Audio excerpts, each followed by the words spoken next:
Guess in the dark there. Probably Dan. It is me, yes. Yes, thank you, Chair. What this risk management framework employee seeks to do is to bring a more, enshrine a more consistent approach to risk management across the City Deal programme than has been the case so far. It has been taking place across the City Deal programme. It's just being a bit more ad hoc than we'd really like it to be in future. So this seeks a more consistent approach to that. It also seeks to map out a good way that political oversight can be introduced to strategic risk management and consideration of the biggest risks that we deal with. And I should warn you, those can be quite big, frightening things. We are dealing with a large programme here. So what this does is build on the principle of using processes from legal authority, which in this case would be the County Council as the accountable body. So this tries to replicate equivalent arrangements effectively in the City Deal programme, although in reality the processes of the three councils are very similar, slightly different around governance arrangements, but fundamentally very similar processes. Paragraph 8 sets out three key principles behind it that I think are most worth flagging up. First of all, that risk management, where possible, takes place at a more detailed working level. So this is where strategic and project-specific risk management comes into play. But there is a process for consideration of the biggest risks and the most cross-cutting ones at a strategic level. So relationship between various different risk registers as opposed to trying to handle everything in one go, one very broad sweep approach. Strategic risk register to be owned by the executive board, to be advised by the programme board as the senior officer management group, but obviously to be advised by this group as well. It will be something that comes to both. And to implement quarterly reporting on the strategic risk registers, both the executive board and joint assembly. To introduce that political oversight that hasn't been there so far in risk management, but we think should be there in the future.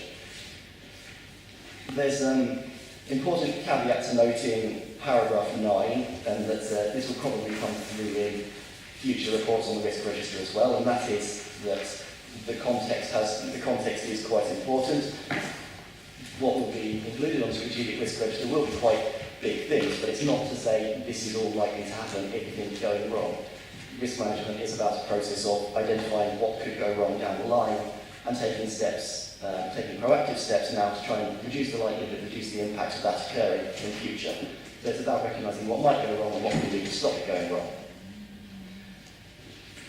So as I say, recommending that this is something that's owned by the executive board, advised by yourselves and the programme board, and that this is reported on a quarterly basis.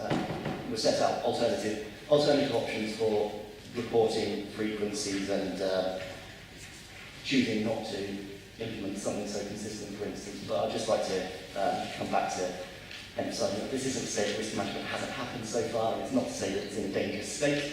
It's just to say that this seems like a good opportunity to bring some more consistency and to introduce political oversight in the public domain. Well, thank you for that. No one was worried until you said thank you for that. Has anyone got any questions or comments on this at all, please? It's good to see something like this coming forward. So, Michael. Risk of wrong decisions and costly remediation. Is that covered in this? Sorry, could you turn? You might have some. Oh, sorry. I've got the wrong. Check it speak now. Risk of wrong decision and costly remediation, land purchase costs, and how we prove the economic benefits of the City Deal. We would prove we've made a good economic case for all the things we're doing to justify the next stage. Okay, so from a risk point of view, those three things. Yeah, some of that is currently on strategic risk register, so one of the risks will be not being able to demonstrate the benefits that we need to be able to demonstrate, and that we need to be able to deliver the whole purpose that we're here. So if this is adopted by the executive board, then we'd expect a report on strategic risk register to come back at the next meeting cycle. So that would be a point when the detail of individual risks is there, so there's a light shone on that. How are you going to evaluate the benefit? evaluating the benefits of economic growth is effectively that links into the independent economic assessment panel that we're in the process of procuring with a bunch of localities around the UK, and that being the group that is expected to be undertaking our review in 2019 that will determine tranche 2 funding availability and so on. So I don't have a detailed answer for you at the moment, but that will be coming forward over the near future. I think Tanya wants to come in as well. And you probably will recall that when the first tranche of infrastructure projects were prioritised, the key criterion was the economic benefit and housing benefit for each one.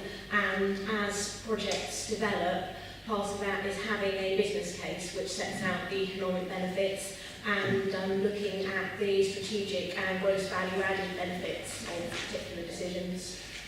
In terms of land purchase costs, that would probably that would be a risk that would be managed at project level where land purchase is likely to be part of a project, although the budgets will need to be developed accordingly.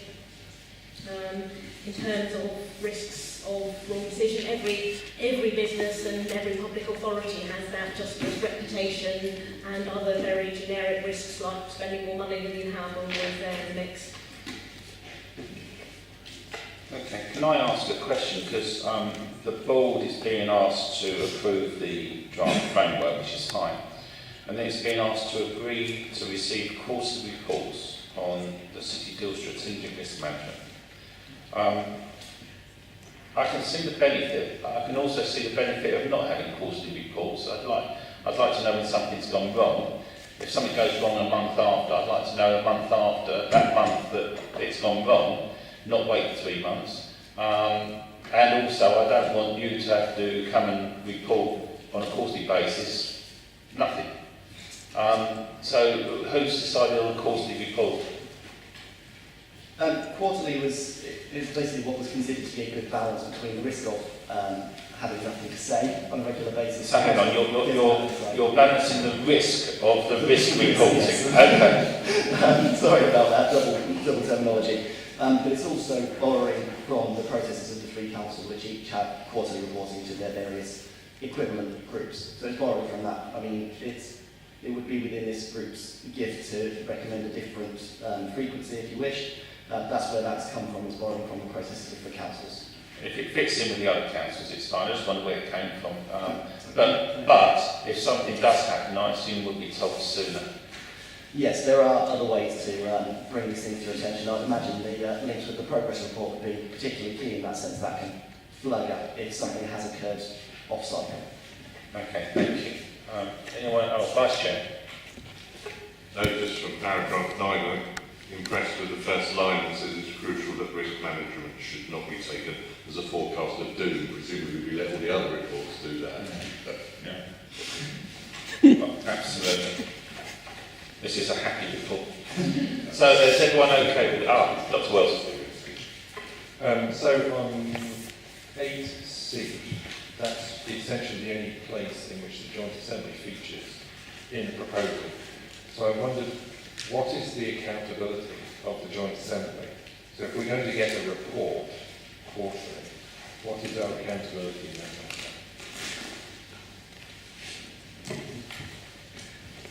I think effectively that would be a similar type of accountability to, or responsibilities the Assembly has over other reports that it receives. So in a sort of advisory capacity to the Executive Board, the risks that come forward would include things like mitigating actions and that sort of thing. The Assembly would be perfectly within its rights to suggest other actions and to critique those actions that are there and so on. So there would be opportunity to engage at that point. It's also owned by the board rather than us. Yeah, I know. So my point was, it's owned by the board. There's a senior officer management group that talks to the board about it. So the question in my mind is, so why is anyone sending a piece of paper to us?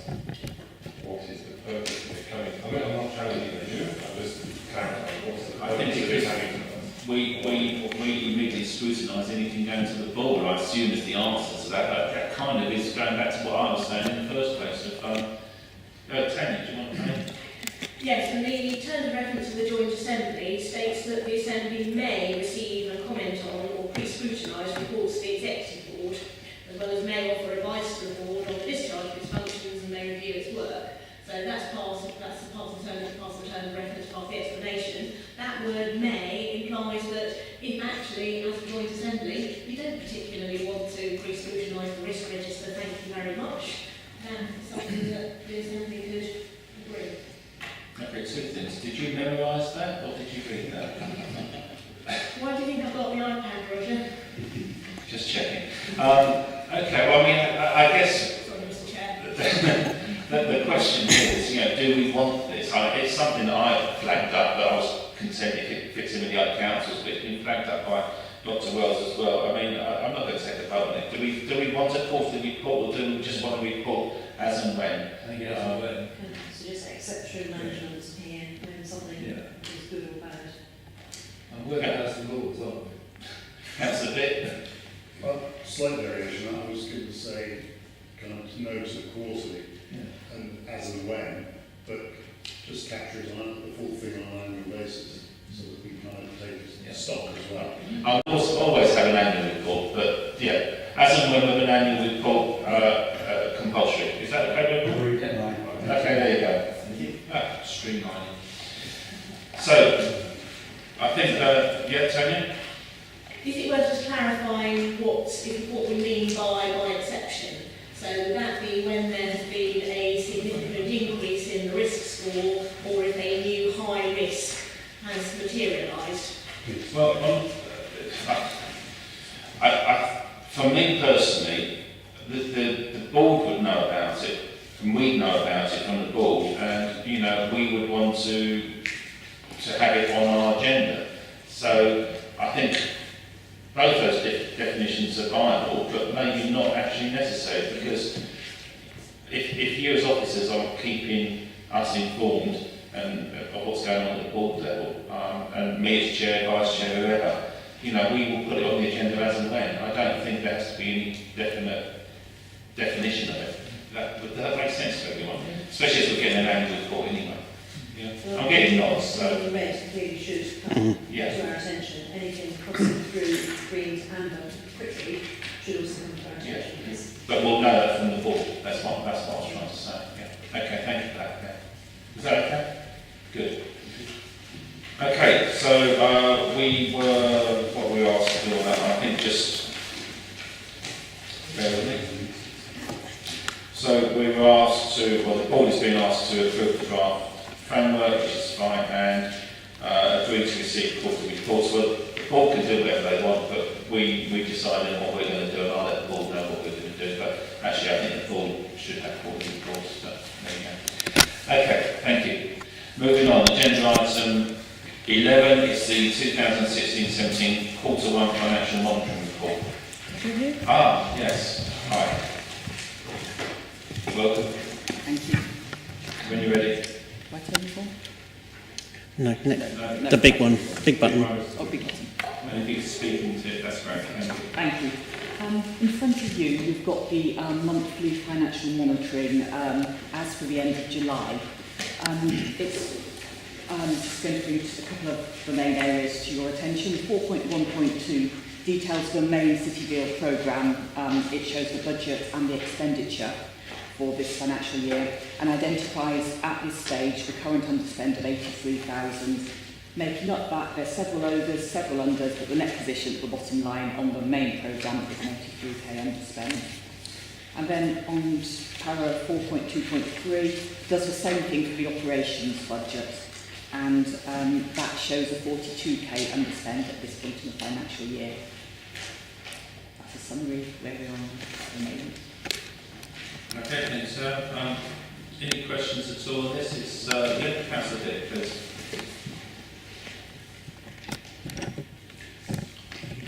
Oh, sorry. Thanks. So what's really helpful with these kind of reports is to know whether we're looking at variances that are simply a function of the timing of expenditure being different from what was originally profiled, and as a result of things absolutely not costing what we thought they were going to cost. And it's not terribly clear from the narrative. Yeah. I mean, it kind of, the narrative suggests that most of it's a timing issue, but it, Yeah. because it doesn't say it, it can hide things that we don't realise. I think we can work on the narrative, and it is. Could you use your microphone? Councillor Bibb, I think I've got a good point there. I'm putting it out to slippage, but we'll find out. Yeah, it is mostly about slippage, and the very nature of a programme is that it's multi-year as well. So it's slippage within year and slippage between years. But I will review the narrative for the next report and see if we can clarify that in more detail. Well, thank you, sir. Okay. Any other questions, please? Okay, the board has been asked to notice, so we've noted and there's made comments, so that's fine. And that's the last on the agenda, so on that basis, thank you everyone.